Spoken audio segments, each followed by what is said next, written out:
Del Centro de Investigación y Docencias Económicas del CIDE y analista senior del International Crisis Group. Froilán, muchas gracias por esta comunicación para Sin Línea. Muy buenas noches. Muchas gracias a ti por la invitación. Es siempre un gusto platicar contigo y con tu auditorio. Muchas gracias, Froilán. Pues ya hubo reacciones incluso de las Fuerzas Armadas, del titular de la Sedena y de la Marina, pronunciándose en contra de este planteamiento que hizo Andrés Manuel López Obrador el fin de semana, en el cual no descarta que de llegar al poder él pudiera analizar, dice, todas las opciones, entre ellas una posible amnistía para delincuentes en aras de buscar o de encontrar la paz en el país. ¿Qué opinas de todo esto, Froilán? Pues evidentemente López Obrador está buscando diferenciarse de sus contrincantes políticos.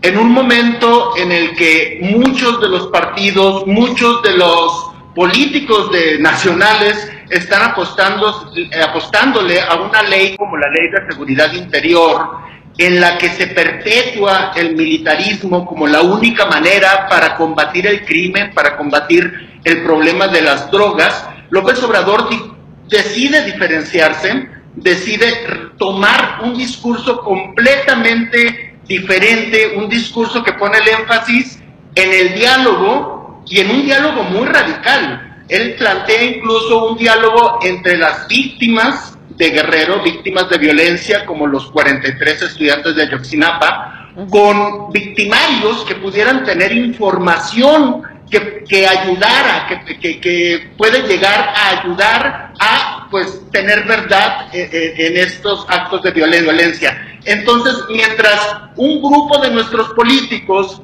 se va encaminando hacia fortalecer la cultura del ejército, la cultura de la violencia, la cultura militarista, es decir, el combatir el fuego con fuego, López Obrador busca un discurso en el que se ponga en el centro el diálogo y la búsqueda de la paz, la construcción de una cultura de paz, usando todos los recursos a nuestro alcance. Entonces yo creo que es una apuesta atrevida. No me parece extraño que el secretario de la Defensa Nacional se esté ahorita pronunciando en contra, porque lo que está proponiendo López Obrador es básicamente lo contrario a la cultura de guerra, lo contrario a lo que hacen los ejércitos. Está proponiendo una cultura de paz. ¿Y es posible, Froilán, es decir, te lo pregunto a ti como especialista, la principal crítica que hemos escuchado a lo largo del día al respecto a este planteamiento que hizo López Obrador de parte de los titulares de la Defensa y la Marina, pero también de líderes políticos, es que no se puede negociar con delincuentes porque son delincuentes? ¿Qué ejemplos hay en otros países de procesos como este y en qué han terminado? Y lo que te preguntaba al principio, ¿es una propuesta que es viable o lo dijo López Obrador a la ligera o le falta decirnos los detalles de su idea? O en ese sentido, ¿qué piensas? Pues yo pienso que la idea de una amnistía, que ha sido lo más polémico en esta discusión, es muy frecuente. Ha habido amnistías en otros conflictos mucho más convencionales que el que hemos tenido, en guerras específicamente, o en transiciones de dictaduras a democracias. Las amnistías normalmente son parte de procesos de justicia transicional. Sin embargo, se han usado ese tipo de recursos en otras circunstancias. Por ejemplo, durante la discusión de la legalización de la marihuana, partidos políticos que ahora son parte del Frente Ciudadano plantearon una amnistía para los presos, sobre todo las presas, que están saturando las cárceles y su único delito es tener pequeñas cantidades de marihuana. Entonces, la idea de una amnistía se ha dado en muchos otros conflictos más convencionales que el mexicano. Nosotros tendríamos que buscar la manera de plantear nuestros propios términos para usar este tipo de recursos de justicia transicional, adaptarlo al tipo de conflicto no convencional que se vive en México. Y yo creo que ese adaptar la justicia transicional, adaptar los términos de amnistía, tiene que llevarse a cabo, como creo que también lo plantea López Obrador, de mano de las víctimas. Las víctimas en México han sido las más proactivas en mostrarnos opciones al militarismo, mostrarnos alternativas a la violencia. Yo creo que hay que explorarlas todas. Algo que sería muy triste que ocurriera, que siguiera ocurriendo y que ocurriera específicamente mañana con la posible aprobación de la Ley de Seguridad Interior, es que perpetuemos el discurso de la guerra y no nos abramos a otras opciones políticas, a otras formas de ver este conflicto en que estamos metidos, como el posible diálogo con los criminales. Se dice, con los criminales no se puede dialogar.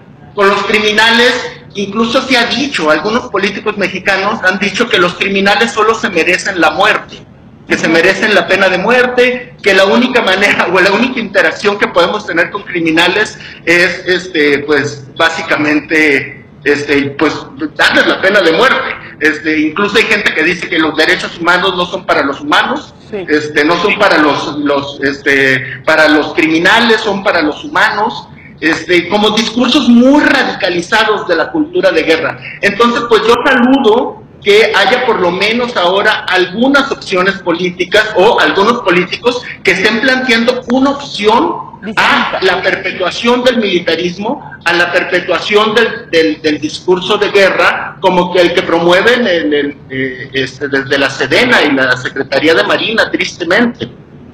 Froilán, por último, pero negociar con integrantes del crimen organizado no nos llevaría, en todo caso, a una llamada Pax Narca, que pudiera después tener consecuencias graves, o sea, que tranquilizara las cosas por un momento, pero que después se descompusiera todo de nuevo? No, bueno, es muy diferente. Una amnistía, hay que decirlo, no es lo mismo que impunidad.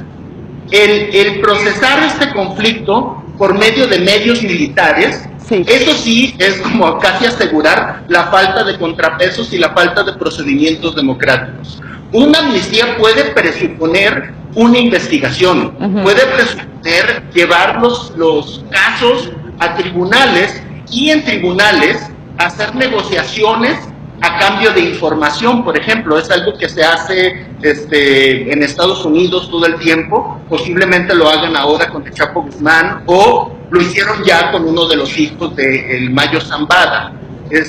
Una amnistía no es lo mismo que impunidad, y una amnistía tampoco es lo mismo que pactar con el narco. Pactar con el narco es históricamente, yo lo he estudiado bastante, sí. Pactar con el narco es lo que hemos tenido en los regímenes del PRI, principalmente. En los años 80, la Dirección Federal de Seguridad, desde la Secretaría de Gobernación, pactaba con narcos. O, por ejemplo, se habla de pactos de gobernadores de Veracruz o de gobernadores de Sinaloa, incluso hasta hace pocos meses, pactando con el narco. Hay reportes del Colegio de México acerca de los pactos del narco con algunos gobernadores de Coahuila. Eso es pactar con el narco, y es lo que tradicionalmente se ha hecho de manera, pues, bastante explícita en el siglo pasado, durante el siglo XX, durante el régimen autoritario del PRI y en algunos de los gobiernos de los estados. Pactar con el narco es algo que también se ha hecho de manera implícita. Bueno, esta es una hipótesis de algunas de las personas que estudian narcotráfico en México, y se dice que implícitamente durante el sexenio de Calderón se pactó con el cártel de Sinaloa, porque la mayoría de los operativos iban dirigidos hacia los Zetas y hacia el cártel del Golfo. Esa es otra forma de pacto implícito con el narco.